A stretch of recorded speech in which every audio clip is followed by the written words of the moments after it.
work, everyone! We're looking to wrap with our two main ladies today. I can already smell our success. What do you mean, looking to wrap? Oh, aren't you the expert now?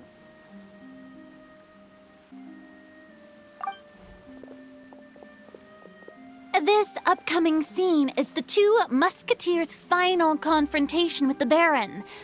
There will be quite a bit of action, but no choreography beyond what we've already rehearsed. Anyway, get ready. Lights, camera, action! The view is beautiful tonight. It reminds me of that fateful night 10 years ago. And now that I've said it, I can even make out the faint fragrance of herbal tea in the air. Enough, villain! It's time that you pay for the death of our mother! My dear Iris, have you forgotten your manners? How can you speak like this to your own father? I'd sooner swallow all of my teeth than call you father. What did I expect? Seems the daughters have turned out to be just as obstinate as their foolish mother. In this world, Mora and status is everything. She thought she could blackmail me using her children and force me to grant her recognition and concessions? Ah, how naive can a woman be? Mother never asked a single thing of you. All she wished was for us to live a peaceful life, just like the others. It was you who personally brewed the poison of prejudice and sent Mother to her death. Compared to that deadly poison, the two bullets that will soon pierce through your heart will be like sweet mercy. And that's exactly why I said you're just as naive as her. Did you really think 2 muskets would be enough to defeat me? So let's see. What is stronger? Mora and power, or the 2 muskets in your hands? Get them! Tulip! There are too many of them! It'll be okay. We'll cover each other, Iris. And Mother will be watching over us, too. My apologies. Ta. Ha, ta. Ha. Ya, ta. Ya.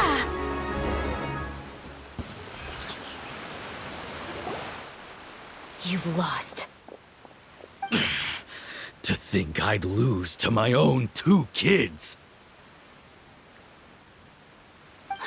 We are no children of yours, and we'll never call that place our home.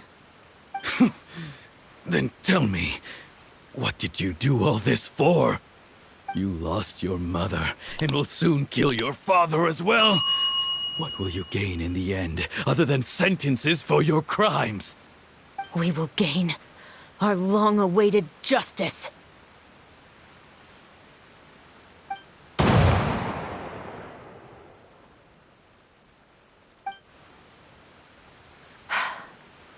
It's over. Finally, it's over.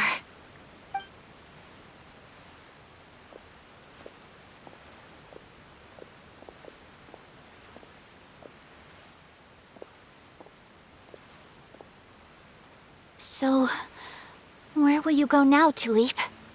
I'm not too sure, Iris. Maybe somewhere with lots of flowers?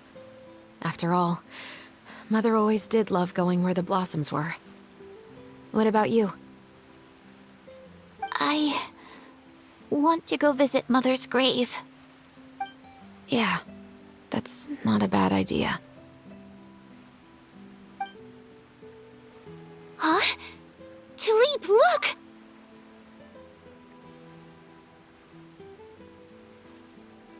What is it? It's Mother's favorite. The rainbow rose. Look, it's blooming again.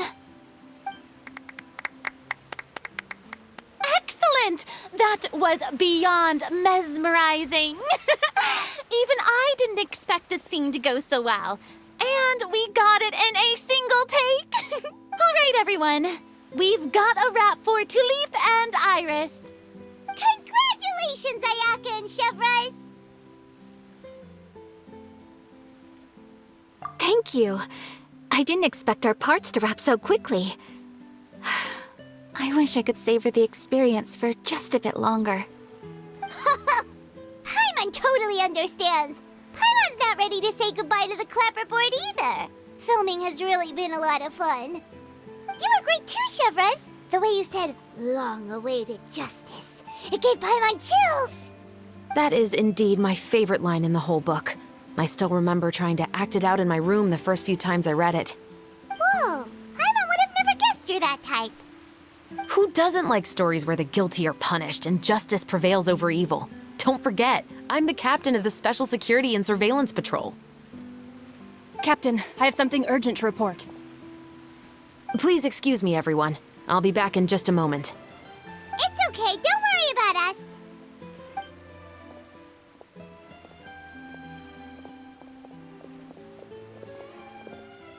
Oh? Was she whisked away by work already? I was just about to tell her how great she did. It seemed like some urgent official business. Then perhaps we should thank the stars that we were able to wrap both of your parts so quickly today. Switching around the filming schedule would have been a real pain. Anyway, I actually came over to let everyone know that we're all done for today. You can go home and get some rest.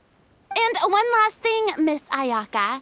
Your acting skills today were immaculate as always. Are you sure you won't consider taking up full-time acting? See, I just happen to know this great troupe that's still looking for a lead actress. Thank you for your kind words, Director Farina. Unfortunately, there are still many matters that I have to take care of back home at the Yashiro Commission. I cannot remain in Fontaine to pursue an acting career. Nevertheless, I will make sure to treasure this incredible opportunity in my heart. Oh, that's a shame. But I understand. Just let me know if you ever change your mind. I believe it's also about time for me to take my leave. But hopefully I'll see you on set over the next few days. Even though my part's wrapped, I'd still like to swing by and help out the crew. See you tomorrow, Traveler and Paimon. Yep, see you tomorrow!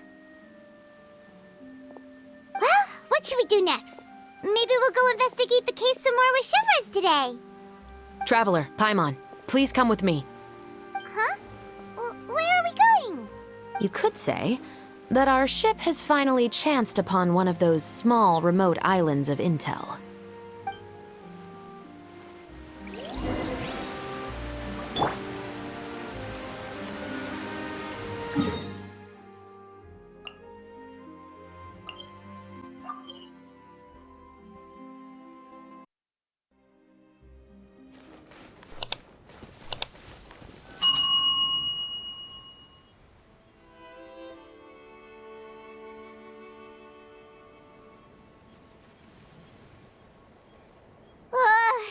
Paimon's exhausted. Paimon definitely didn't expect having to float this far after a full day of filming. So, Chevres, why did you take us here? Affirmative. It wasn't anything conclusive, but it should show us a clear way forward. Have you ever heard of someone by the name of Emily? Oh, you mean that famous perfumer? She's a good friend of mine. She's lent me her aid several times in the past to resolve some difficult cases. After I discovered the rainbow rose at the scene of the murder, I sent it to her. After all, she's probably the foremost expert on flowers and scents in all of Fontaine. And then? There was nothing remarkable about the flower or the trace amounts of soil left on it. But according to Emily, the rainbow rose left by the killer was derived from a very rare cultivar. Huh. Paimon didn't know that there were different varieties of rainbow rose. Paimon just thought they grew everywhere in the wild. Flowers that are deliberately cultivated will always show some different features from those that bloom in the wild. We already knew that the rose left at the scene belonged to a special cultivar, but with Emily's expertise, we were able to pinpoint the place where it was first picked from. Oh, Paimon gets it now. So whoever first planted that rainbow rose was probably the killer. Precisely. And after we checked what we learned against some sales records from the past, we discovered that there's only one person in all of Fontaine who could grow and sell this specific cultivar. Really? And who is it? It's the novelist. But didn't you say he had an alibi? To be clear, I haven't changed my mind about him. I still don't think he was the one who pulled the trigger. However, that doesn't mean the true culprit never visited him at his home or never purchased a rainbow rose from his garden. Whatever the case, we will have to confirm a number of things with him. So you mean the next place we need to go is... Yes, we're going to pay him a visit at his home.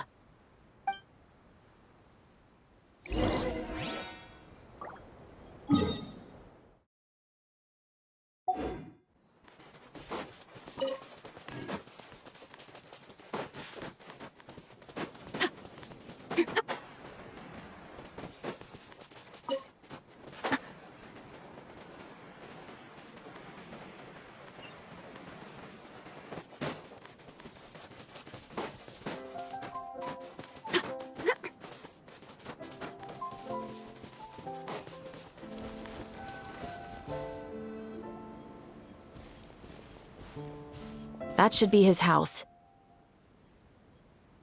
There are so many Gardamex stationed around the place. That's pretty unusual, right? According to what he told me last time we spoke, he hired them so he won't be harassed or disturbed. Huh. So there are a lot of flowers in his garden, but Paimon doesn't think we'll be able to pick one without alerting the Gardamex. Right. Which is exactly why I think there has to be a special connection between him and the killer. So, should we knock? Just wait here for now. I'd like to take care of a number of those Gardamex first. But they're so far away. How are you planning to do that? Don't forget, Paimon, I'm actually the real-life captain of the Musketeers.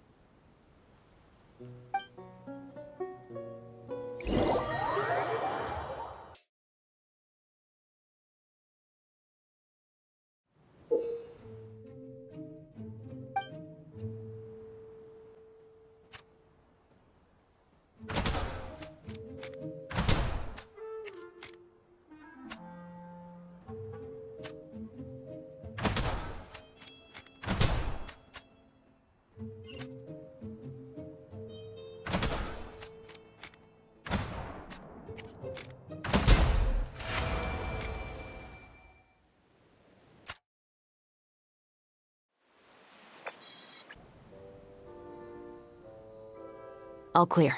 Let's go. Wait! Paimon's a little nervous now that we know he could be the killer. Can we go over our plan of action again? I'll go knock on the door and make sure it's safe inside. Once we're sure that we're in the clear, I'll ask him to come with us for a quick round of questioning at the guard's headquarters. But can't we just arrest him? We still have no evidence that he's the killer, or that he lent the killer any direct aid. Still, it would be appreciated if you could pick a rainbow rose from his garden for me while I'm talking to him. It'll help the Marachose Phantom confirm Emily's theory. Sure, no problem. Just be careful, Chevreuse.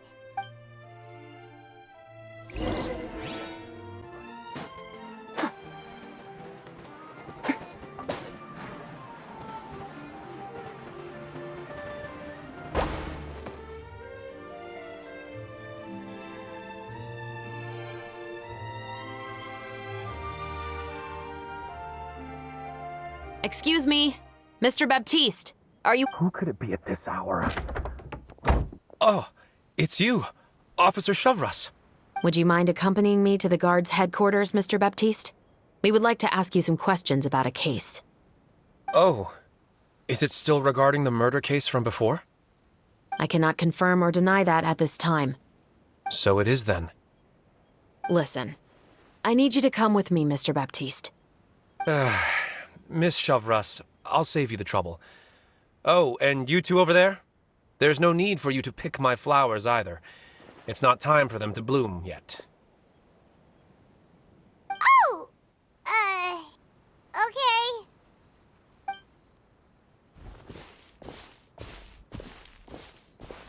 By saving me the trouble, you mean— I will confess. I was the killer. Huh? He just admitted he's guilty! Please relax, everyone. I'm not armed. The musket you're looking for has been buried in my backyard.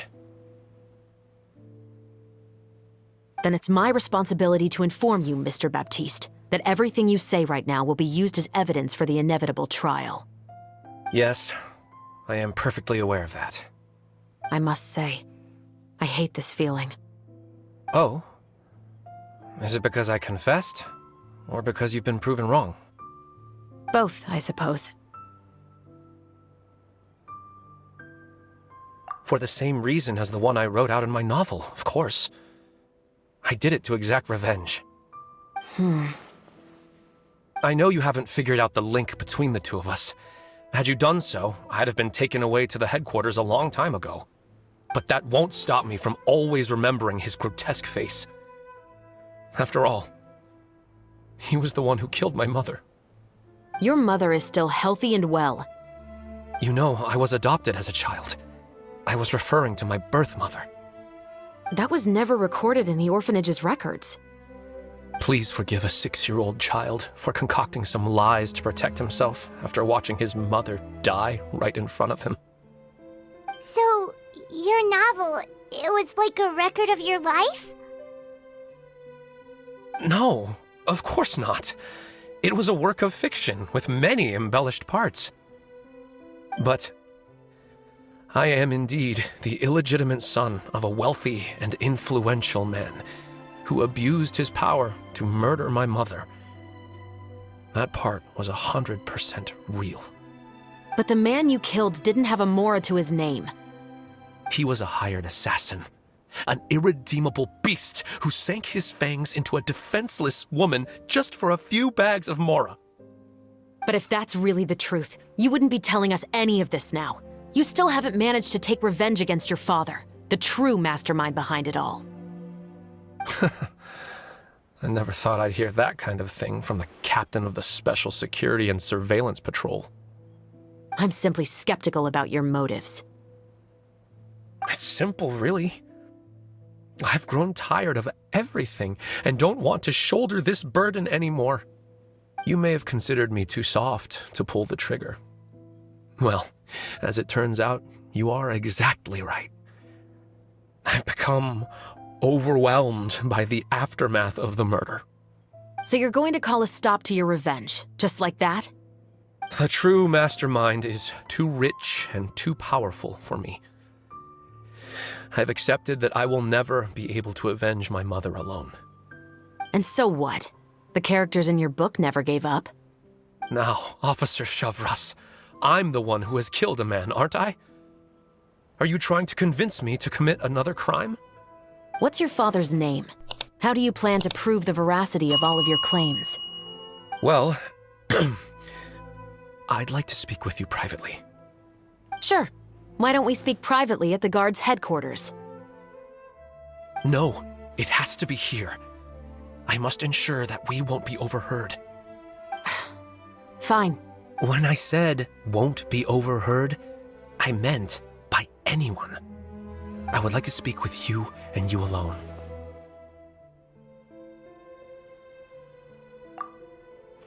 Thanks. I appreciate it.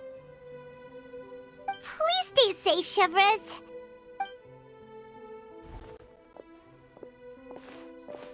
All right. Let's hear it. Will you really believe what I'm about to say? Well, that depends on what you're going to tell me. Fair enough. Fair enough.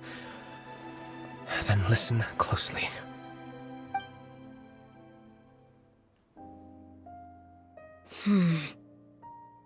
So that's how it's all connected. So, it seems you believe me after all. Do you want me to go public with this? No, of course not. At least, not right now. Then why did you bother telling me? You've read my work. What do you think? Even if you were to go public with all of this right now, he'd simply deny everything. It's been too long. Almost 20 years. Anything that could be used as evidence has long faded away. Even if there might have been a solitary island of truth once upon a time, it has long sunk beneath the waves by now. Justice will never find him. Not if you don't try. I know that as the captain of the Special Security and Surveillance Patrol, you will always stand on the side of justice. But do you really think a cushy life in prison really constitutes justice for him? I bet he could lead an extremely comfortable life in the fortress of Meripede. What are you trying to say? I've been observing you from a distance. Your portrayal of the Musketeer was exquisite. Pull the trigger of justice against him. Let the villain get what he deserves. You want me to let you go so you may complete your revenge? No, Officer Chavras. I know that would be impossible. No. What I'd like is for you to perform the deed on my behalf. Oh, Shiva sure is taking her time. What could they be talking about anyway? Oh, Paimon's worried. What if he decided to attack her? Oh, you do have a point. Still, do you have any idea who the rich person might be? And why the novelist doesn't want us to hear what he's saying to Chevres? Sorry to keep you waiting, you two. Hey, how did your talk go?